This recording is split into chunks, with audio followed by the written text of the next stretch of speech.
Welcome back to the Duder Podcast. We are lucky to be joined tonight. This is his second time on the podcast. He was nice enough to come join us over the summer. But Garrett Crall's back. Welcome, Garrett. Glad to be here, y'all. Fresh off of his senior season at University of Wyoming. Season wasn't as good as I think they would probably have wanted it. They finished at 2-4 on the season, but it was a jacked up year. It really was. No doubt about that. Just saying 2-4 is weird. Yeah. I mean, when you go 2-4, but that's all you got to play. Obviously, we had the 2 games canceled, but with injuries, opt-outs, COVID, it was tough all year round. It was probably about impossible to get into a rhythm, I would imagine. Consistently, yeah. With guys just randomly being contact traced or whatever the case may be, or games randomly being canceled. The season got canceled on the 10th of August, and then next thing you know, about a month later, we're playing again. And so, you go through all that, the ups and downs of emotions and guys trying to figure out what they're going to do. And then you come back and play. But when you're playing, they have to put in these different protocols to try to, follow the guidelines. And so it was hectic, but I think we handled it as good as we could. The thing that we can say, all 8 games, we were good to play. We never had anything too bad of an outbreak where we couldn't have played. And like Coach Bull says, by hook or crook, he'll put a team on the field. So we made sure we did our part. Now, are you going to come back next year? Or are you going to be all done? You're going to come back next year? I'm going to go back. So I'll be a grandpa out there, but I'll be out there. That's awesome. Yes, that's what I was wondering. Are they not counting this year for, is that what I hear? Yeah, so eligibility doesn't count this year. So everyone can come back. No one loses a year. So it's really for, if you were a second-year player but you redshirted last year, so you came back, you're a redshirt freshman, you'll also be like a redshirt freshman next year too, technically eligibility-wise. So that's a long time to be, I guess, considered a freshman. But, it's a lot of good reps, though, for those guys. Another year of experience, even if it's 6 games, it's experience. So now, when you're heading back to school now? We don't start till the 25th, but I'm going to head back sometime this next weekend. So, somewhere between 9 and 11, somewhere, start driving back at that elevation and strength coaches. Because we got about 9 weeks of this is about 2-3 weeks longer than we usually have in the winter time. So we're really going to hit it hard this year. And we move spring ball back. So that'll be really crucial for us moving forward. I'm super excited, but I want to make sure I'm ready to go when I get back. So, are you healthy? Finally, this is the healthiest I've been since probably the summer of 2018. So I'm extremely excited about that. Yeah, feels good. I got to be thinking. The NCAA is offering you a one-time free transfer. We could use some D linemen in South Bend, man. Yeah. Come on. Yeah, I don't know. A nice Notre Dame graduate degree wouldn't be a bad thing. Yeah, but that means I have to do more school. And, I do school. I graduate and do all that, but I love where I'm at, though. I can't say Wyoming's given me and my family more than anything we could ever ask for. So, but Garrett, I've heard that South Bend is the Cheyenne of the Midwest. So it is. That's the first I've heard that. So you heard it here. Yeah, so true. It's true. Yeah, I believe it.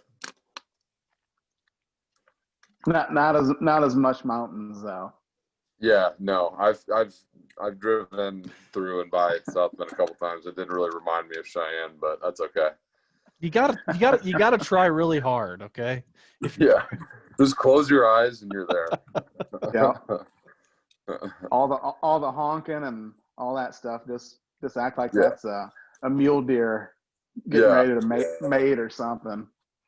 Just like yeah. Garrett, Now, go ahead, Elvis.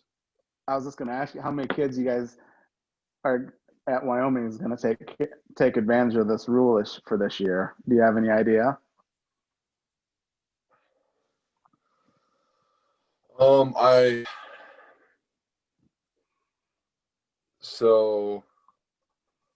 I know that all the guys that were just like fourth year seniors that didn't redshirt, as I know right now, all those guys are coming back.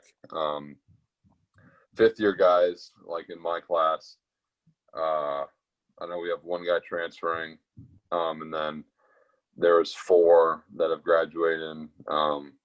One of them was my best buddy and roommate. He's getting married this summer, so he's just moving on.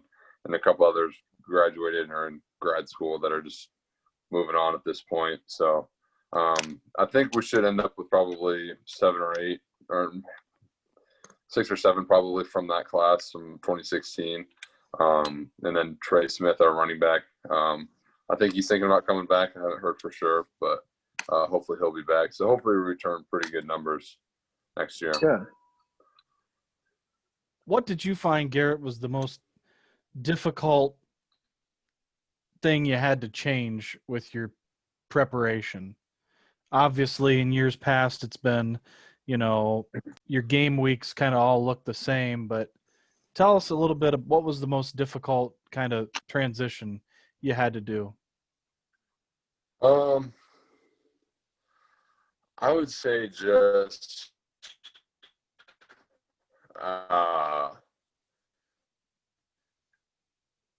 and this sounds weird, but I guess not being able to be around the guys as much in terms of just like camaraderie and stuff, building team chemistry. It's just like whether that's, eating up in the dining hall or some scenarios like that at meetings, team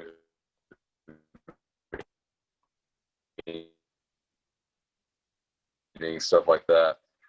We just weren't able to be all together a lot.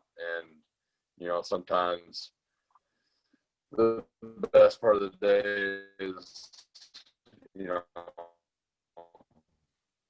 after lift, going up to breakfast with guys and just, get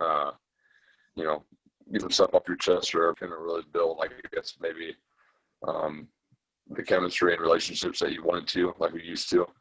Just plastic bag and you go and sit alone and you eat and that type of thing. But when it came to things like normal, so that wasn't really a big change. Obviously, our meeting rooms were in different areas.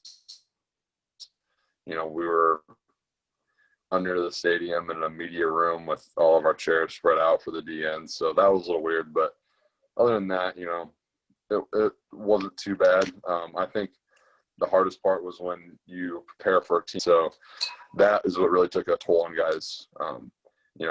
We can do our part, but if another team doesn't do their part, then, we just put in game planning and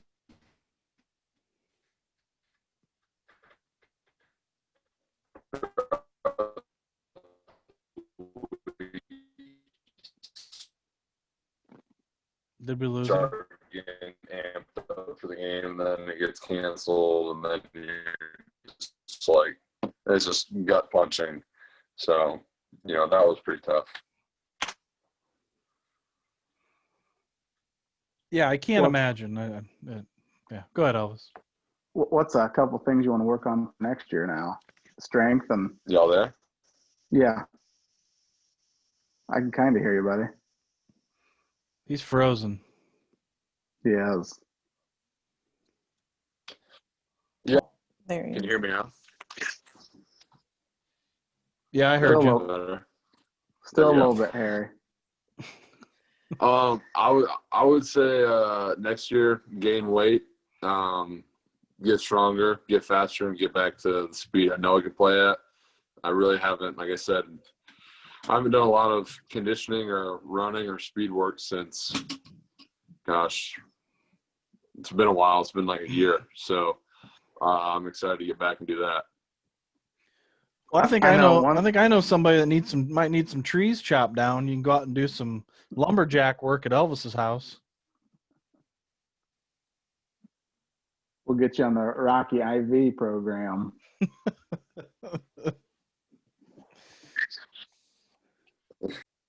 No, I don't know what I was more excited about. Garrett's first game that he played in, and then I opened up the next morning to ESPN, and it had a little article about you, how great it was for you to come back to Wyoming. It kind of made my heart feel warm. I think you had. It did. It made my heart feel warm. Oh yeah, of course it did. I think you might have had 8 tackles. I think you had 2.5 tackles for loss, and maybe it might have been a sack or something. And I was like, "Holy cow, he's coming back!" I was proud of you. I think I even called you and texted you that week. Yeah, I don't know if you listened. I don't know if you listened to many episodes during the season, but during our picks for the week, Elvis would guess what your stats were going to be. Yeah, that's what he texted me that, and I was like, Of course he just did. keep doing it as long as it's good. So I had to. I didn't want him get mad because I was talking about him behind his back. So right. I'll just email him. I I'll would've email been him. so I have mad. his email address now. I'll just email him the spreadsheet so he can see. I don't think any of us ever picked against him, but I'd have to go we back can't. to the spreadsheet and check it. I think Boise State you did. Don't lie to him, Scroat. All right. Well, I didn't, Garrett. Thank you. She's lying. She's my dad's daughter, so she don't tell the truth a whole lot. Oh, shut up. I even said I picked it because Garrett plays for the team. I don't know a lot of people that play for college sports, so Garrett, but I do have a question for you. Yeah. And someone He told is me single. to shut up. Someone told me to ask you this, and you might know who it is. Did the high and tights you had to run in high school help with your college career? Oh gosh, that came directly from your dad, didn't it? You really don't have to answer, but his ball security drills I'll never forget. So I can tell you that. I'll never forget that. I'll never forget the Crestview game my senior year.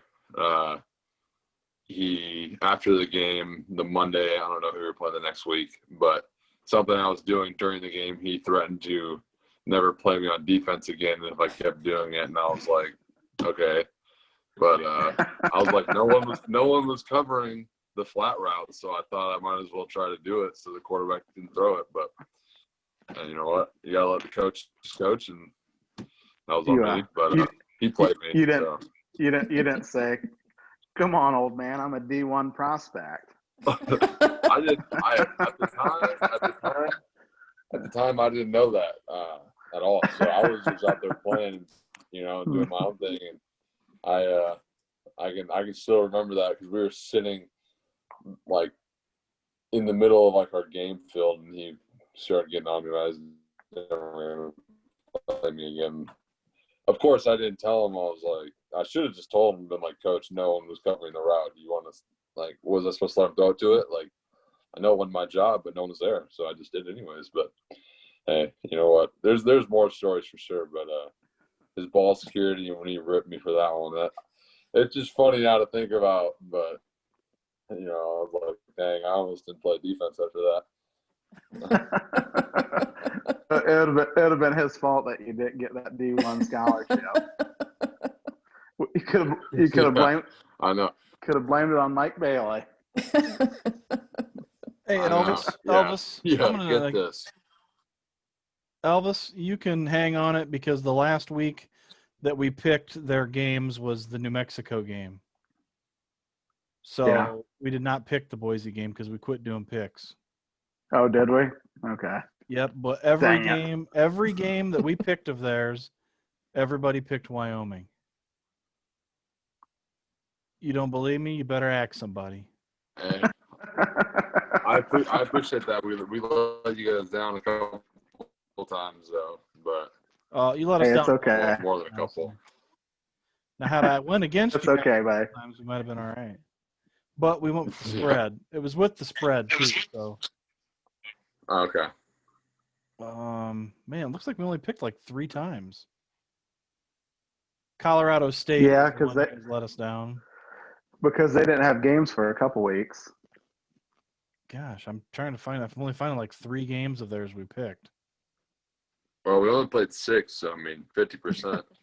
So And then we didn't pick because you didn't play in the first 2 games this year, did you, Garrett? first 3. Yeah, we didn't pick those because That's he wasn't probably- playing, that's so we said probably to hell why. with it. We didn't care. Yeah.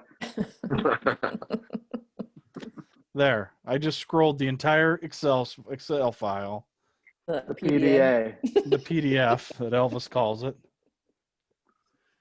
Do you know what a PDF is? Or what is it? PDF. PDA. You know what that is, Garrett? The PDF. Yeah, I do. He's so I must be mad. the only. I'm the only dumb one. Dang it. I can second that motion. I can make a good tire though. Oh, I yeah. can't. None of us can do that. So Yeah, you could. what else you got for Garrett? Elvis? Now, did you enjoy the game the other day of seeing little Sissy playing basketball? Oh yeah, no, it was good. Got to see 3 of them, and she's good. You got to be a little stronger with the ball and be a little better with her passing, and then just be more aggressive and shoot it when she's open. But she's She does good. she just got to if she keeps being aggressive, she'll be all right. Yeah. It could be like I was when I played basketball and just listened to whatever Elvis said. Elvis, shoot the 3. I would just shoot. Yeah. I didn't listen to the coach. I just listened to whatever Elvis was saying. Wherever she was at half court, the other foul line. Shoot it. Just shoot it. Yeah. Or take it down. I was being point guard. No. Just take it down, Teak. Okay. No, you always had to block Elvis out. I mean, you had to. You couldn't. Elvis, one of my freshman games, Elvis is sitting in the front row, and the time's running down, and I'm just launching 3s, and I'm bricking them. And Elvis, I mean, this is middle. I mean, we're winding down here. I think we're down by 3, and I fire one up from the corner and bricked it, and I hear Elvis say, "You suck, Scroat." I just stopped, turned around, and said, "Fuck you, Elvis," and then went down to play defense.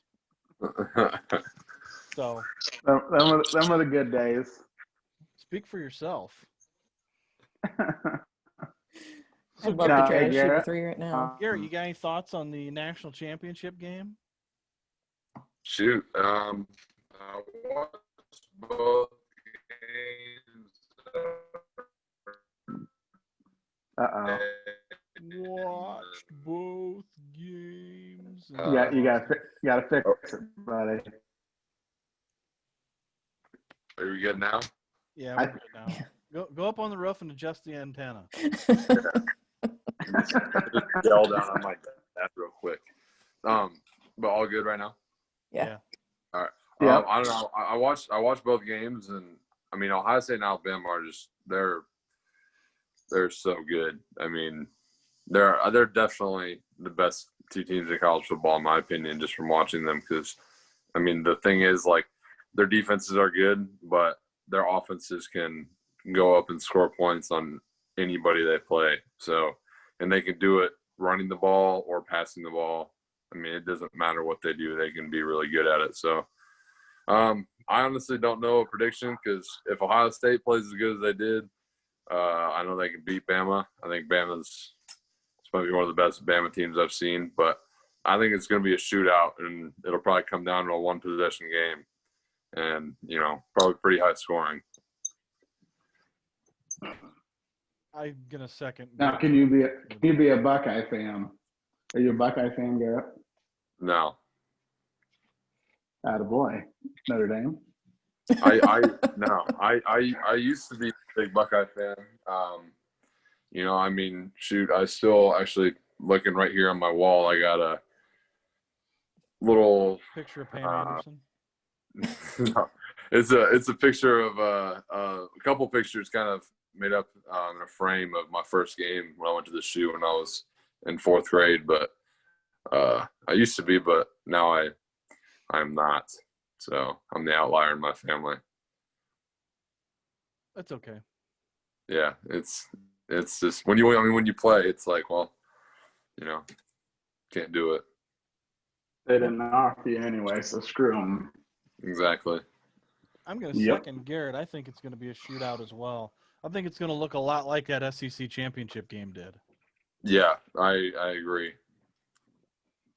And I think he's right. I mean, you're talking about two offenses that are just unbelievable. I mean, I can't even imagine what it's like from your point of view, Garrett, playing in the Mountain West and then turning on this game and then seeing these guys. I mean, I'm trying to think of even how to word the question here. I mean, how much disparity is there? I mean, the Mountain West has a lot of good football, and it's hard to judge this year because of all the ups and downs. I think it was like that throughout the country, but there's some really good players that we have played. I mean, from CSU, Boise, San Diego State, a lot of guys that are in the league right now, and I know what it's like playing against those guys. But then you just look at Alabama and Ohio State right now, and even Clemson, and they're just on another level from, I mean, I would say, about every team in the country. I mean, you just look at, they're there every year and they're competing for a title every year. And the guys they put out to the league every single year. I mean, you look at those offenses and defenses, there's so many guys that are in the league. And I mean, there's just a lot of teams in the country that are, trying to get on that level right now. There's great players all around the country, and there's NFL guys on every team. But, Ohio State and Alabama, Clemson, they just got a whole heck of a lot of them. So I'm a little I'll tell you, leaving off the fourth team from the playoff when he says these three teams' names. Notre Dame. I'm just saying. I'd be used to it. I got a cool fact for everybody. You guys ready for this? From the 2012 national championship game, which was 41-14, Alabama beat Notre Dame.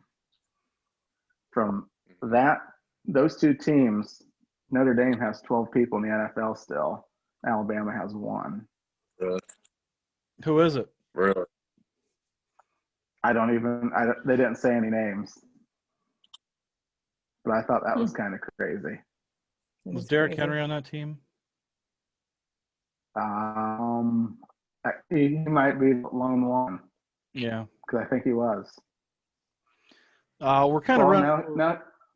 We're running short on. Anymore, we're running short on time. Yeah. I think he was young if he was, but we're running short on time. And I did want to throw in here. Andy Berg did send us an email. Oh God! I'd like us all to be able to kind of answer this in the next 9.5 minutes. Andy doesn't have a trivia question, but he says, "What sports record do you think will never be broken?"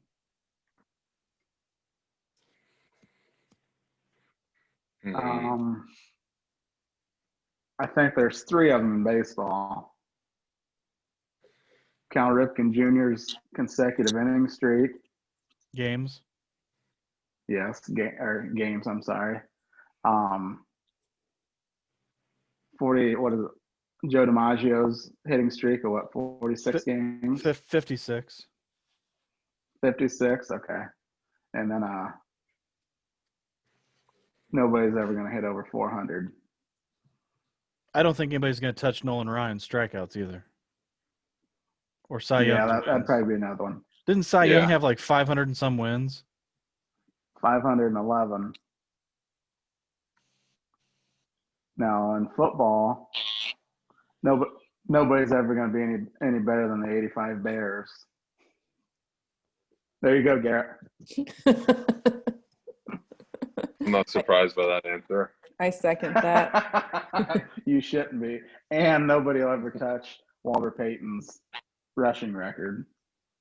2 guys already have. No, they haven't. Emmett did, but didn't somebody else pass Walter? No, Frank Gore's pretty close. Oh, you never know. You could say Archie Griffin's Heisman's, 2 Heisman's. I think that's the accurate. second one. The second one was handed to him, so I'll give you that. What That's about natural. 100 points in a basketball game? Oh yeah, that'll never be broke. I think the one What guy about- who could have done it is dead now, and retired. But yeah, What about Yeah. the Harlem Globetrotters win streak in basketball? Christ. That's true. like, okay, Elvis. That's like Hulk Hogan was the WWF champion for 13 years. Is about like the Harlem Globetrotters. Elvis. Andre the Giant was undefeated for 15 years. Jesus Christ. Let's see. I think in women's basketball, nobody will ever beat Pat Summits. Or no, Gino Oriema's, wins. I think he'll. Well, didn't Massacre. Stanford women's Somebody- that basketball ladies coach coach. Yeah, just somebody beat already passed Pat Summit. No, I mean Gino Oriema. I What think did he do? nobody What's will catch him What? once he retires. He's Oh. got to be ahead of him, don't he? No, Pat Summit was ahead of Oh. him. I would See, look at the I got Stanford sweet- women's coach because she's up there. We were actually just when we played New Mexico when we were in Vegas, the second game to go play there. They actually stayed at our hotel and there because they were playing UNLV, but we saw them there and I was like, oh snap! I was like, and I was starting to do some research because I knew they were a pretty good program because they were ranked like second in the country, and I'm pretty sure she just beat something their head coach just here like 2 or 3 weeks ago, I think. You get like 1,000 wins or something. Something I don't know. It was pretty Yeah. impressive, whatever it was.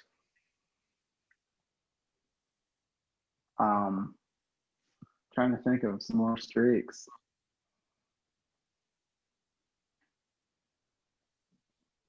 What was the Warriors 73-9 the best record in the NBA? Yeah, best think record not somebody to will win beat the NBA title. Best record not to win the NBA title. There we go. The I think Bulls. somebody will get that. The Bulls. Well, I'll be damned. Well, that's going to do it. We're going to wrap up here. If I can get back to the meeting. Okay, here I am. Thanks, Garrett, for coming on, taking the time to come on with us tonight. Yeah. Greatly appreciate it. For the folks listening, watching on YouTube, no, that's not the drummer from Skid Row. That's Garrett Krall, Hicksville boy, University of Wyoming football player. Garrett's coming, and he did announce here first, ladies and gentlemen, he's coming back Yep. for another year. He did. So we are Yeah.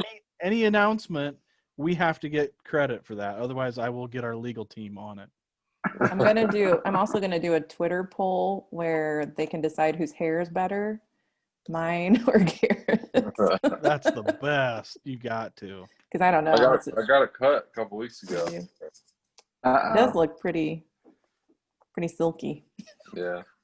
I guess I just before want that. before I get into the credits, I should say Curtis did not do Garrett's hair. Ugh. Uh, I couldn't imagine how it would look if you had done it. Wow. I'm telling you, he would look like the drummer from Skid Row. So that's going to do it for this installment of the Duder Podcast. Thank you all for listening. We ask that you're listening via iTunes. Please download, subscribe, rate, and review. We're also on Twitter, Facebook, and our email address, duderpodcast@gmail.com. If you leave a review, we'll read it on the air. We haven't gotten any in a while, folks, so get off your asses and do something. The Duder Podcast is a Beat 2K production, created, written, and produced by me, Rob Bailey. Executive producers are Mike Bailey and Doug Billman, with editorial assistance from Mason Hostetler. Our newly appointed social media director is Tara Bailey. Contributing producers are Dave Blue, Boston Waltenberger, Lindsay Keys, and Steve Bechtel. Hair and makeup by Curtis Metz. This is Beat signing off. You've been listening and watching the Duder Podcast.